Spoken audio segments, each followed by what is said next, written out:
Good evening, troop. Glad to see you. Welcome back for those of you returning, and welcome to those of you who are new to our troop. We are so happy to have you here. My name is Mrs. Cross. I am the troop shepherd, and we are going to be doing things a little bit different this year. As you can see, I am on video, and that is because my job takes up a lot of my time during the week. So I can't get off the truck always to make it to see you guys in person during the week. So we're going to be doing a lot of things by video. And then I get to see you guys on the weekends when we have the campouts and other stuff like that. So I'm really excited to get to know each and every one of you a little bit better.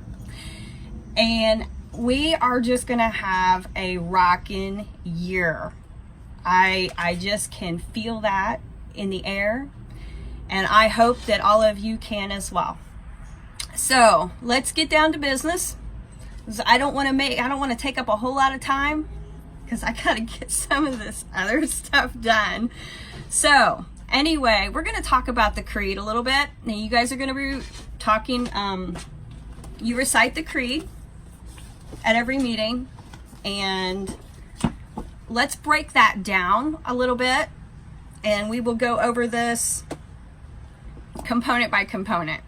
So the first one is compassion. And compassion, the definition is sympathetic pity and concern for the sufferings and misfortunes of others. Now, I had gone through and picked out some Bible verses that I liked for that, but then because I did not go through the handbook like I might have should have, I did find them. So they are on page 16 if you want to follow along with me. Psalm 112:4. Even in darkness, light dawns for the upright, for those who are gracious and compassionate and righteous. Understanding others in fellowship, empathy, and kindness and caring. Respect others' opinions and emotions. Now, I have a question for you about that. Can you name some synonyms for compassion? Words that mean the same as compassion. And discuss that with your units. I'll wait.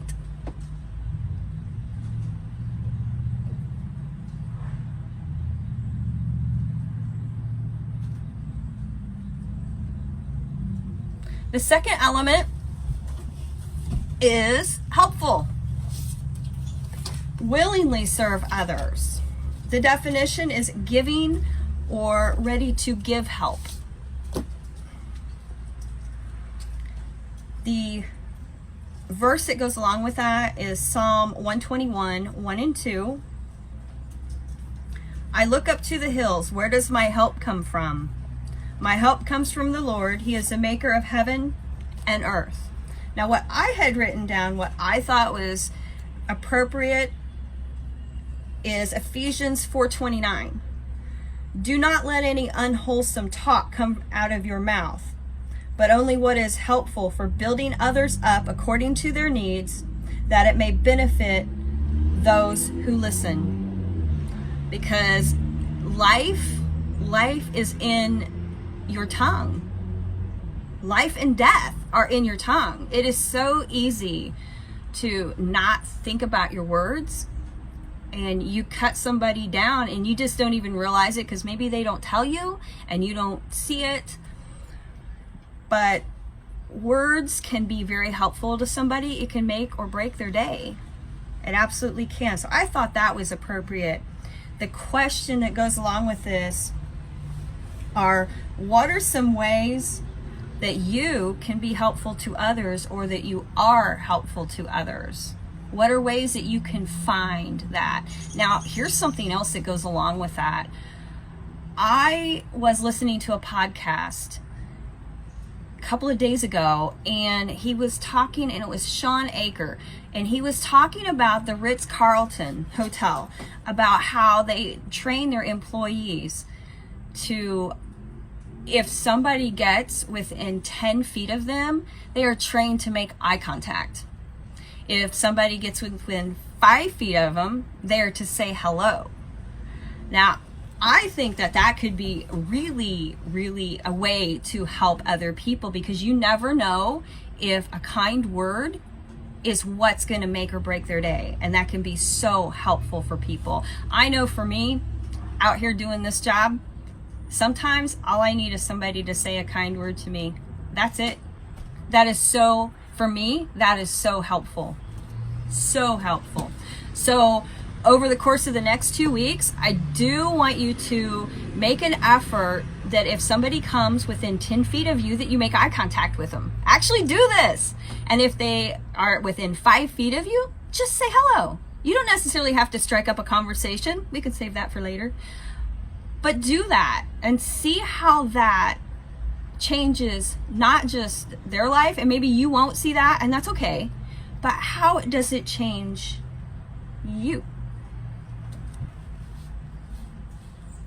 So think about ways that you can be helpful to others and discuss that among yourselves.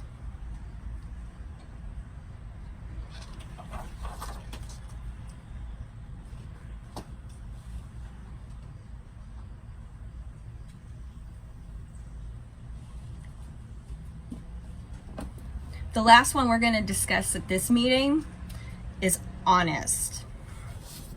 Honest is always tell the truth and keep your promise. Keep your word. Do what you say you're going to do. The definition is blameless or well-intentioned, even if unsuccessful or misguided. And that definition right there, I think, is extremely important, because there are so many times where we start in on something and it does not turn out well. Well, that does not mean that you are not honest. If your intentions are pure, if you had good intentions of things going in a certain direction and it totally blew up, gosh, that's okay. Give yourself grace. How many times have we started something and it just did not go the way we thought it was going to go? And yes, maybe people got a little upset and bent out of shape. What are you going to do? You say, I am so sorry. And you know, as long as you did your best, that is an honest effort. Telling the truth. Not bearing a false witness, meaning don't say something that isn't true against somebody else. Tell the truth, even if it's uncomfortable, because I promise you, there is only 10 seconds of discomfort compared to what would come behind telling a lie, because you're going to feel uncomfortable a whole lot longer than 10 seconds. I promise. 10 seconds of discomfort and telling the truth, it's worth it. It is so worth it. So I picked out Proverbs 12:17 on my own research. An honest witness tells the truth, but a false witness tells lies. And the book, as you can see, if you're following along, Job 27:3-4. As long as I live, while I have breath from God, my lips will speak no evil, my tongue will speak no lies. So, there are the first 3 components, and in 2 weeks we will cover another 3, and I want to hear all about how this little experiment goes with people being 10 feet from you and you making eye contact, and within 5 feet you actually say hello. Because it's so easy just to walk by people and you don't ever say anything because they don't make eye contact with you, but maybe you be the first one to do that, because you just don't know how that's gonna work out for somebody's day. Oh, one other thing about honest. The question I want y'all to discuss among each other is, what does it mean to be honest? So I have a confession to make if I want to be honest. I don't necessarily like doing videos, and I don't like public speaking very well. So I know that there are a lot of you guys that feel the same way, and I want you to know it's pretty universal among people. Even your leaders get a little nervous about getting up and speaking in front of people. And me talking to you on a video, I am way out of my comfort zone. It is so awkward for me, and I know I'm just gonna have to get used to it and be okay with it. But you know, sometimes you just have to close your eyes, hold your nose, and jump.